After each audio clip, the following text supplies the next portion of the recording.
Tu es entré dans la pièce. Tu n'as pas dit un mot. Tu n'as rien fait de particulier. Et pourtant, l'atmosphère a changé. Les rires se sont arrêtés net. Les regards se sont croisés. Une tension invisible s'est emparée de l'espace entier avant même que tu n'ouvres la bouche. Ce n'était pas une coïncidence. Ce n'était pas de la chance. C'était le résultat de quelque chose que tu as construit à l'intérieur, en silence, durant ces nuits où absolument personne ne regardait.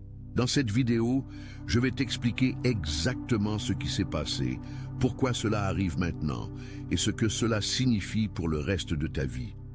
Reste jusqu'à la fin, car ce que je vais révéler ici va changer la façon dont tu comprends ta propre présence, ta masculinité et l'impact invisible que tu exerces déjà sur tous ceux qui t'entourent.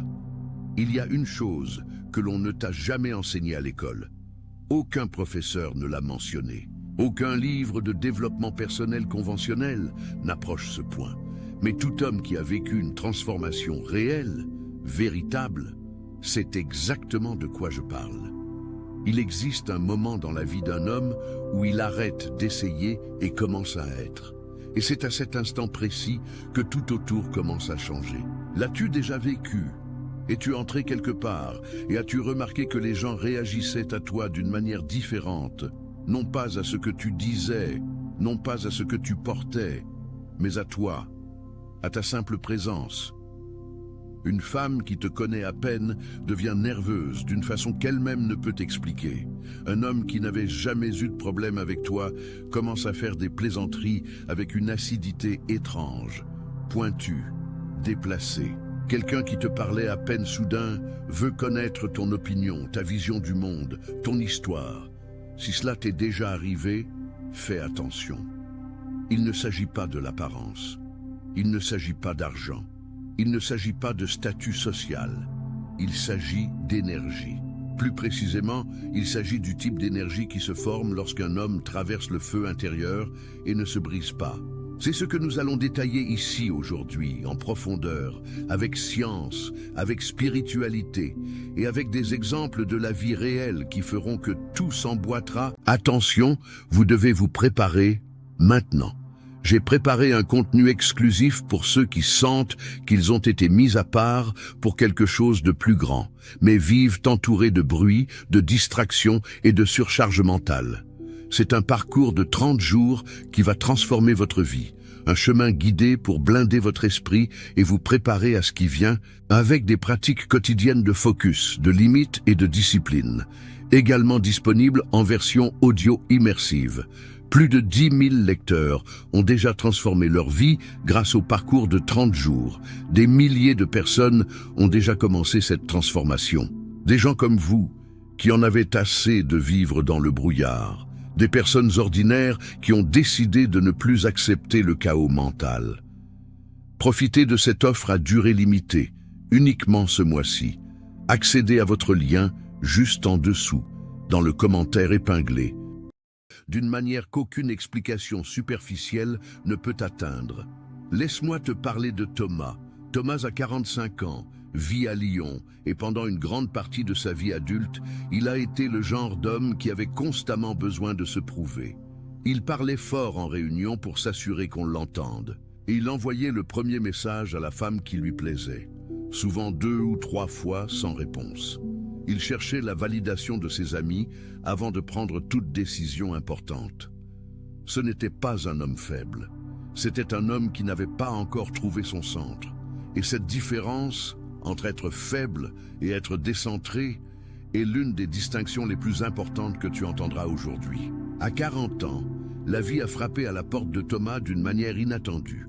Une séparation douloureuse après 12 ans de mariage, son entreprise qui a fermé dans la même période et un diagnostic d'hypertension que le médecin a attribué directement au stress accumulé.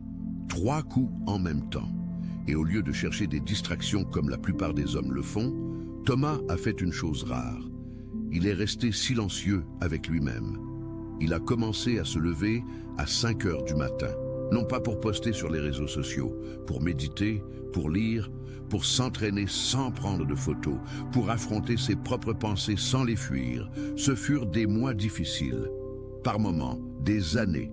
Il raconte qu'il y avait des nuits où l'anxiété était si intense qu'il sentait sa poitrine se serrer, mais il respirait profondément, restait présent et ne fuyait pas vers son téléphone, ne fuyait pas vers l'alcool, ne fuyait vers rien. Et puis quelque chose s'est produit qu'il ne parvenait pas vraiment à expliquer aux gens autour de lui. Les ambiances autour de lui ont commencé à changer. Non pas parce qu'il avait changé de ville ou d'emploi, mais parce qu'il avait changé intérieurement. Les gens se sont mis à le respecter différemment, plus spontanément, plus authentiquement, sans qu'il ait à demander ou à manipuler quoi que ce soit. Les femmes qui remarquaient à peine sa présence auparavant ont commencé à le chercher de manière subtile. Des amis éloignés ont commencé à appeler plus souvent.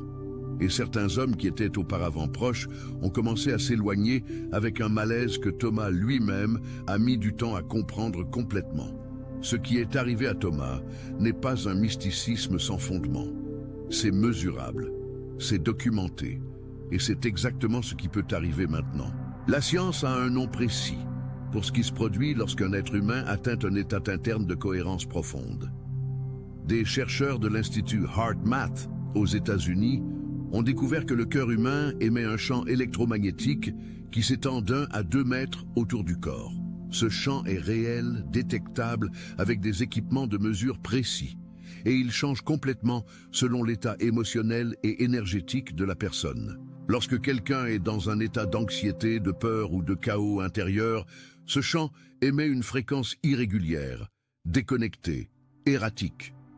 Lorsque la personne est dans un état de cohérence, c'est-à-dire lorsque le cœur, le cerveau et le système nerveux sont synchronisés et travaillent en harmonie, ce champ émet une fréquence ordonnée, stable et extraordinairement puissante. Et voici le détail qui change tout. Les autres personnes captent ce champ même sans savoir qu'il existe. Le système nerveux humain est littéralement conçu pour détecter la fréquence d'autres systèmes nerveux. C'est un mécanisme de survie ancestral, bien plus ancien que le langage, que la culture, que tout ce que tu as appris consciemment au cours de ta vie. Cela signifie que lorsque tu entres dans une pièce, dans un état de cohérence interne authentique, calme, centré, sûr de toi, sans avoir besoin de crier, les gens autour le sentent avant même que tu n'ouvres la bouche. Ce n'est pas une illusion. C'est de la biologie, c'est de la physique, c'est réel et mesurable. La grande majorité des hommes en France n'atteint jamais cet état parce qu'ils ne se sont jamais arrêtés pour travailler leur propre intérieur avec la même sérieux qu'ils ont mis dans leur carrière, leur corps ou toute autre chose externe. Ils ont entraîné l'écorce. Toi, tu as entraîné le noyau.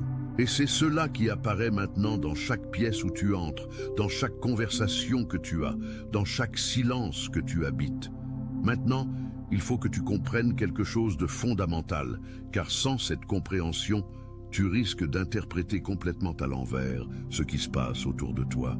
Lorsque tu atteins ce niveau de cohérence interne, lorsque tu deviens un homme qui porte une autorité sans avoir besoin de la démontrer, qui possède une calme sans être apathique, qui irradie une présence sans avoir besoin d'attention, les réactions des gens autour de toi se divisent en 2 groupes très distincts. Et comprendre cette division t'épargnera beaucoup de confusion et de jugements inutiles sur les personnes et les situations. Le premier groupe se rapproche. Ce sont les personnes dont l'esprit reconnaît quelque chose de vrai en toi. Des femmes qui sentent, avant toute explication rationnelle, que tu es différent. Pas différent au sens théâtral d'être le plus intéressant de la pièce, mais différent au sens d'être réel à une époque où presque tout est performance vide. Des amis qui cherchent ta compagnie parce qu'elle les apaise d'une manière qu'ils ne peuvent même pas nommer. Des personnes qui te demandent ton opinion parce qu'elles ont une confiance authentique en ton jugement, non pas parce que tu t'es promu comme expert en quoi que ce soit.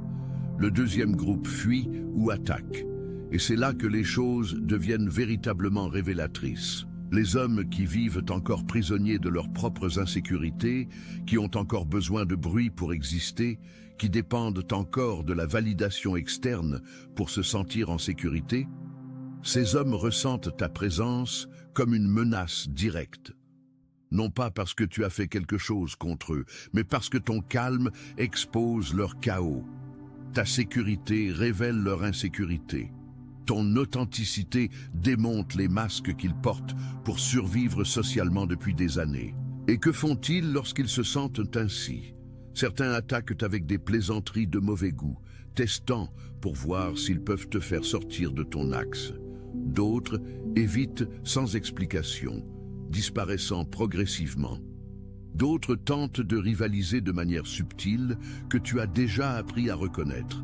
Ils parlent trop vite, rient trop fort, tentent de combler le vide que ton silence crée, parce que ce vide les met mal à l'aise d'une manière qu'ils ne savent nommer. Tu ne les as pas vaincus, tu n'as même pas essayé, mais ils se sont sentis vaincus par la simple existence de ton authenticité. Tu ne les as pas poursuivis, mais ils ont fui. Tu ne les as pas défiés, mais ils se sont sentis défiés. Ton aura est devenue le tribunal, et leurs propres insécurités ont prononcé le verdict avant même que tu ne dises un mot. Ce n'est pas de la jalousie ordinaire, c'est un choc existentiel silencieux. C'est la confrontation brutale avec une vérité qu'ils ne sont pas encore prêts à affronter, que le changement est possible, que la transformation est réelle et que la vie qu'ils mènent est un choix, pas une sentence. Ta présence les force à confronter les mensonges qu'ils se sont racontés à eux-mêmes pendant des années. Et cela, pour beaucoup de gens, est plus terrifiant que toute menace physique qu'ils aient jamais affrontée. Mais maintenant, je dois parler de quelque chose qui est rarement dit dans ce genre de conversation et qui est absolument nécessaire pour que tu comprennes ce qui se cache derrière tout cela. Combien de batailles intérieures as-tu menées dont personne n'a jamais rien su? Combien de nuits as-tu affronté tes propres démons dans le silence, sans public, sans témoin, sans aucun applaudissement à la fin? Combien de fois la tentation a-t-elle frappé fort, quelle qu'elle soit dans ta vie, et tu as respiré profondément, tu es resté à ta place et tu n'as pas cédé? Ces batailles invisibles sont exactement ce qui apparaît dans ta présence aujourd'hui. Ce que les gens sentent en toi n'est pas un personnage que tu as construit pour impressionner.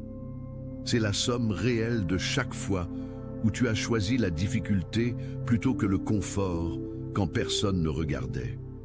C'est le poids de chaque nuit que tu as passé à affronter la vérité sur toi-même au lieu de la fuir vers une distraction facile.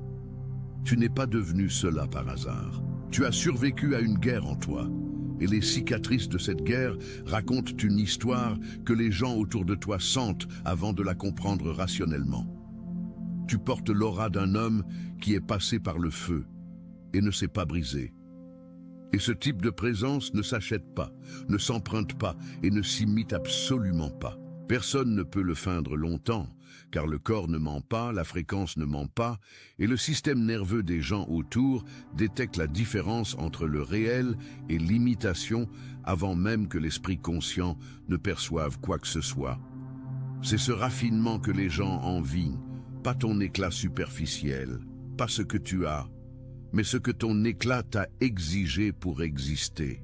Le coup caché que personne ne voit, les batailles intérieures innombrables, le sang, le silence, le feu qui t'a forgé comme le fer est forgé dans les flammes, avec pression, avec chaleur, avec le temps. Je vais t'apporter 2 exemples historiques qui vont éclairer cela d'une manière qu'aucune théorie seule ne peut faire. Nelson Mandela a passé 27 ans en prison. 27 ans. Et quand il est sorti, le monde s'attendait à trouver un homme détruit, consumé par la haine, brisé par l'amertume de tout ce qu'il avait perdu. Ce qu'il a trouvé fut un homme d'une sérénité qui perturbait profondément même ses ennemis les plus déclarés. Un calme qui ne pouvait être nié, une autorité qui n'avait pas besoin de discours enflammés, de poings levés, de déclarations de guerre. Quand Mandela entrait dans une pièce, les présidents se redressaient sur leurs chaises. Les leaders mondiaux choisissaient leurs mots avec plus de soin. Des journalistes expérimentés qui avaient fait tomber des gouvernements ne savaient plus quoi demander. Et ils ne faisaient absolument rien pour provoquer cela. C'était simplement qui il était devenu durant ces 27 années de silence forcé, de réflexion obligatoire, de forge intérieure qui n'avait pas été choisie, mais qui avait été exploitée au maximum. Mandela n'est pas sorti de prison avec des techniques de leadership affinées. Il est sorti plein de lui-même, entier, cohérent. Et c'est cela, cette intégrité, qui le rendait inoubliable et irrésistible comme présence.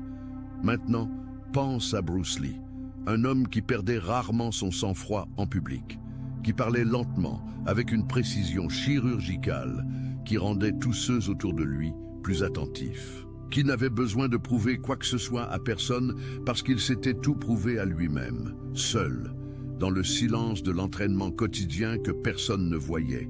Sa présence dans n'importe quel environnement transformait l'atmosphère avant même qu'il ne parle. Non par arrogance, non par performance, par une cohérence totale entre ce qu'il pensait, ce qu'il disait et ce qu'il faisait. Il n'y avait aucun espace vide entre ses paroles et ses actions. Et cet espace vide, cette incohérence interne, est exactement ce que les gens détectent chez les autres sans savoir nommer ce qu'ils détectent.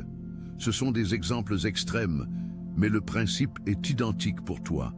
Ce qui a forgé ces figures fut le même processus qui te forge. La confrontation honnête avec ta propre ombre, la discipline cultivée sans public et le refus absolu de se vendre pour une approbation bon marché. Maintenant, je dois parler de quelque chose que tu expérimentes probablement dans la sphère affective et que beaucoup d'hommes interprètent de manière complètement erronée. Il existe une énorme différence entre l'attraction superficielle et l'attraction profonde. Et comprendre cette différence va complètement changer la façon dont tu lis les situations autour de toi. L'attraction superficielle est mue par des déclencheurs externes, apparence physique, statut social, humour théâtral, démonstration explicite de pouvoir ou de richesse. Elle s'allume vite et s'éteint avec la même rapidité. C'est le type d'attraction que la majorité des hommes passent sa vie à essayer de provoquer, sans jamais comprendre pourquoi elle ne dure jamais au-delà de la surface. L'attraction profonde fonctionne de manière complètement différente. Elle se produit lorsqu'une femme sent en toi quelque chose qu'elle ne peut nommer, mais qu'elle reconnaît à un niveau qui dépasse l'esprit conscient. C'est une résonance, une mémoire ancestrale que son système nerveux accède lorsqu'elle rencontre quelqu'un dont l'énergie est vraie, stable et authentiquement sûre. Les femmes qui ont beaucoup vécu, traversé des traumatismes, des relations difficiles, des déceptions accumulées au fil des années, développent un radar extrêmement sensible à l'authenticité. Elles ont appris à distinguer, pas toujours consciemment mais toujours corporellement, entre un homme qui essaie de paraître sûr de lui et un homme qui l'est réellement. Cette distinction est inscrite dans leur corps à un niveau qui précède toute pensée rationnelle. Et lorsqu'elles rencontrent le deuxième type, leur réaction les surprend elles-mêmes. Elles deviennent nerveuses d'une manière différente, qui n'est pas de l'anxiété, mais quelque chose de plus proche d'un éveil. Elles se taisent quand elles parleraient normalement. Elles observent avec une attention qu'elles ne savent nommer. Elles cherchent ton approbation de manière subtile qu'elles ne perçoivent souvent qu'après coup. Elles deviennent plus attentives à ce qu'elles disent en ta présence, comme si elles savaient intuitivement que leurs paroles ont un poids réel. Les femmes ne fondent pas sous tes compliments. Elles s'éveillent à ta fréquence. Elles sentent, avant même que tu n'ouvres la bouche, un souvenir de quelque chose de sacré qu'elles pensaient avoir complètement disparu dans toute une génération d'hommes superficiels. Elles ne désirent pas seulement ton attention. Elles aspirent à la permission de se rendre à ce qui est réel.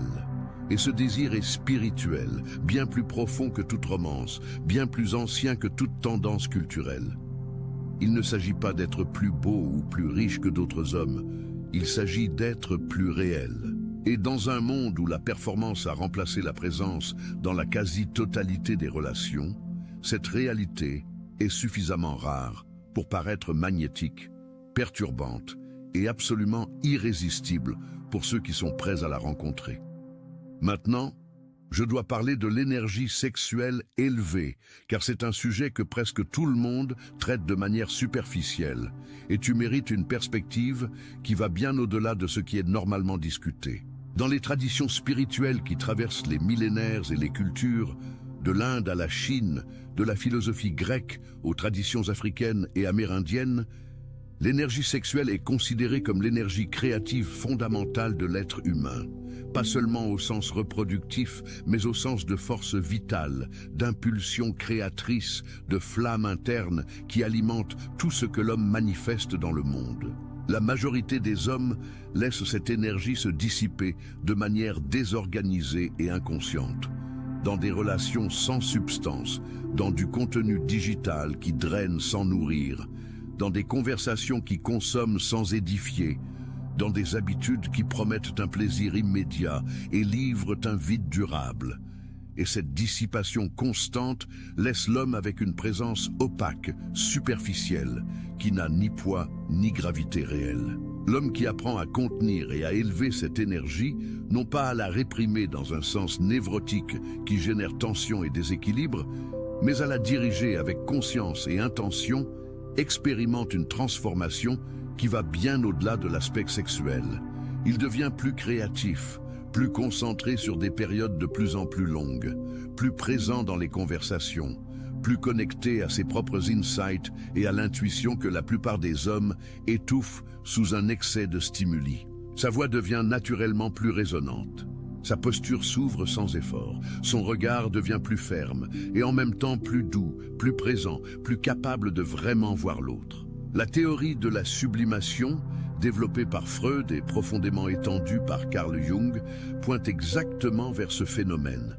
L'énergie sexuelle, lorsqu'elle est dirigée consciemment vers des buts créatifs ou spirituels, devient l'une des sources les plus puissantes de réalisation et de présence humaine qui existent. Ce n'est pas une coïncidence si les plus grands artistes, athlètes, leaders spirituels et entrepreneurs de l'histoire ont rapporté, chacun à sa manière, des processus de redirection consciente de cette énergie comme partie fondamentale de leur transformation.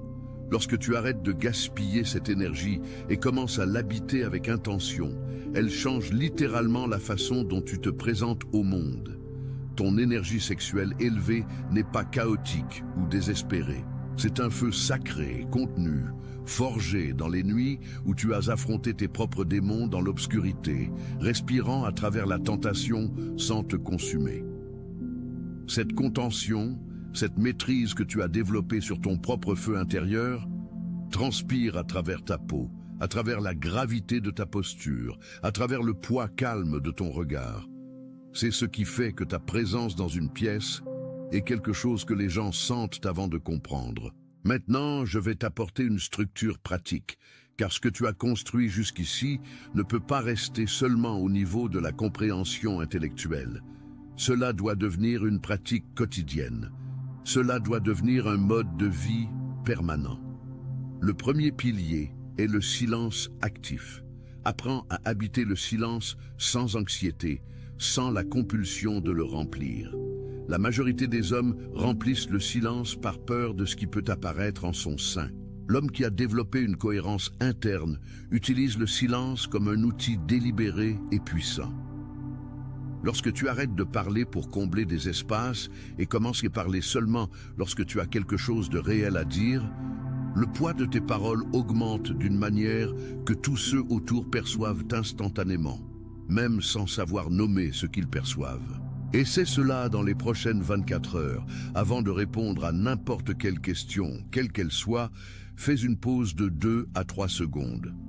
Non pas pour paraître dramatique, pour vraiment réfléchir avant de parler.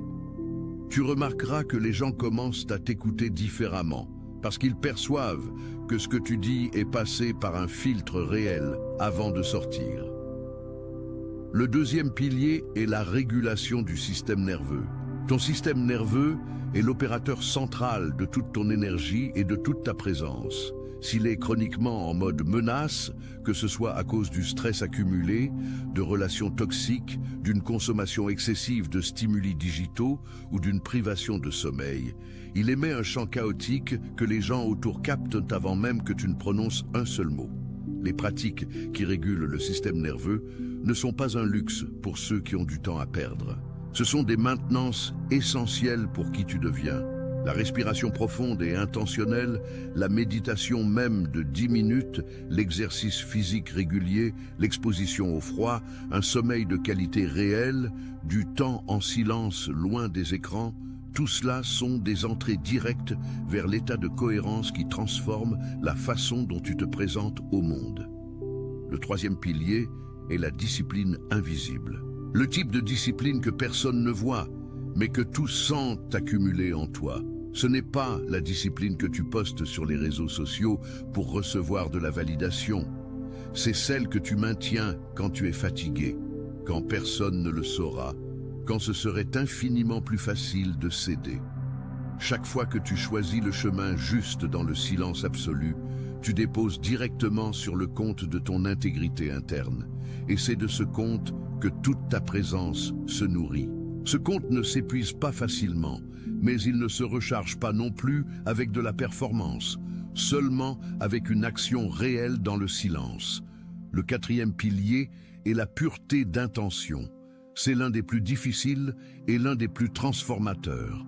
Lorsque tu agis à partir d'intentions pures, non pour impressionner, non pour manipuler, non pour prouver quoi que ce soit, à qui que ce soit, les gens le sentent d'une manière qui va complètement au-delà de la logique rationnelle. La pureté d'intention n'est pas de la naïveté, c'est de la clarté.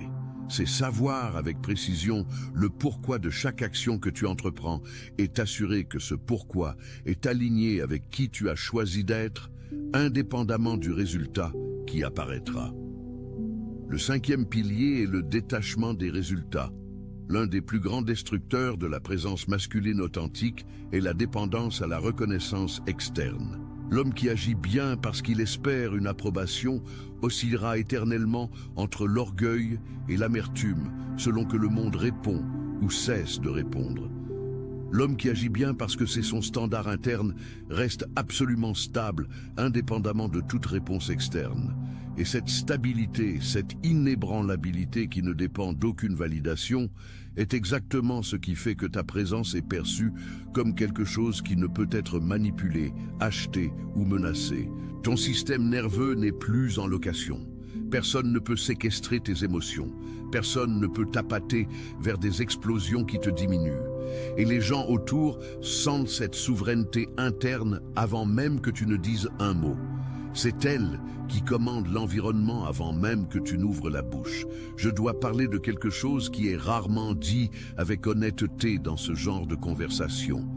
De la solitude qui accompagne la transformation réelle. Lorsque tu changes véritablement, tous ceux autour de toi ne peuvent pas suivre ce changement. Et non parce qu'ils sont de mauvaises personnes ou envieux, mais parce que la croissance authentique d'une personne force souvent tous ceux autour à confronter leur propre stagnation. Et cela est profondément inconfortable pour ceux qui ne sont pas encore prêts à bouger. Tu remarqueras que certaines amitiés qui semblaient solides commencent à se raréfier sans explication. Des conversations qui coulaient naturellement deviennent étranges, chargées d'une tension que personne ne nomme. La sensation d'être sur une longueur d'onde différente des personnes qui étaient auparavant les plus proches de toi. Ce n'est pas de l'arrogance. Ce n'est pas toi qui te juges supérieur à quiconque. C'est le résultat naturel et inévitable quand une personne grandit véritablement. Ton cercle ne disparaît pas. Il se transforme. Les personnes qui sont compatibles avec qui tu deviens apparaîtront avec une naturalité qui te surprendra. Mais la période de transition peut être solitaire, et il est essentiel que tu saches, cette solitude temporaire fait partie du prix de la transformation réelle. Ce n'est pas un signe que tu as fait quelque chose de mal, c'est un signe que tu es sur le bon chemin. Les plus grands hommes de l'histoire sont passés par des périodes profondes d'isolement avant leur plus grande contribution. Bouddha s'est retiré pendant des années avant d'atteindre l'illumination. Mandela a supporté des décennies de confinement qui ont forgé l'autorité qui changerait tout un pays. Mohamed Ali a perdu les meilleures années de sa carrière pour avoir refusé de trahir ses principes et il est sorti de cette période comme une légende qui a transcendé le sport. La solitude qui accompagne la croissance réelle n'est pas une punition, c'est un laboratoire. C'est l'espace où l'homme véritable est forgé sans interférence externe, sans bruit, sans la pression d'un public. Maintenant, je dois te poser une question directe que je veux que tu portes avec toi, bien au-delà de cette vidéo. Utilises-tu ce que tu as développé pour construire quelque chose de réel ou l'utilises-tu pour collecter des réactions? Car c'est la bifurcation la plus importante qui existe sur le chemin de l'homme qui grandit authentiquement. Le premier chemin mène à une vie de substance croissante, de relations de plus en plus profondes et nourrissantes, d'un impact qui s'étend avec le temps et survit à l'ego. Le second chemin mène à un cycle d'ego gonflé et de vide progressif, qui ronge silencieusement exactement ce que tu as travaillé si dur à construire. L'homme qui a développé une présence réelle n'a pas besoin d'un public pour se sentir réel. Il n'a pas besoin des regards pour confirmer qu'il est magnétique. Il n'a pas besoin des réactions pour savoir que la transformation a eu lieu. Il le sait à l'intérieur.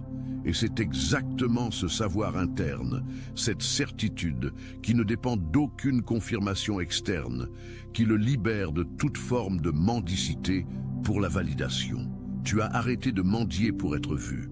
Et c'est exactement ce refus de mendier qui t'a rendu visible pour tous. Tu ne te bats pas pour la domination. Tu l'incorpores. Et cette différence entre se battre pour la domination... Attention, vous devez vous préparer maintenant. J'ai préparé un contenu exclusif pour ceux qui sentent qu'ils ont été mis à part pour quelque chose de plus grand, mais vivent entourés de bruit, de distractions et de surcharge mentale. C'est un parcours de 30 jours qui va transformer votre vie, un chemin guidé pour blinder votre esprit et vous préparer à ce qui vient avec des pratiques quotidiennes de focus, de limites et de discipline, également disponibles en version audio immersive. Plus de 10 000 lecteurs ont déjà transformé leur vie grâce au parcours de 30 jours. Des milliers de personnes ont déjà commencé cette transformation. Des gens comme vous, qui en avaient assez de vivre dans le brouillard. Des personnes ordinaires qui ont décidé de ne plus accepter le chaos mental. Profitez de cette offre à durée limitée, uniquement ce mois-ci.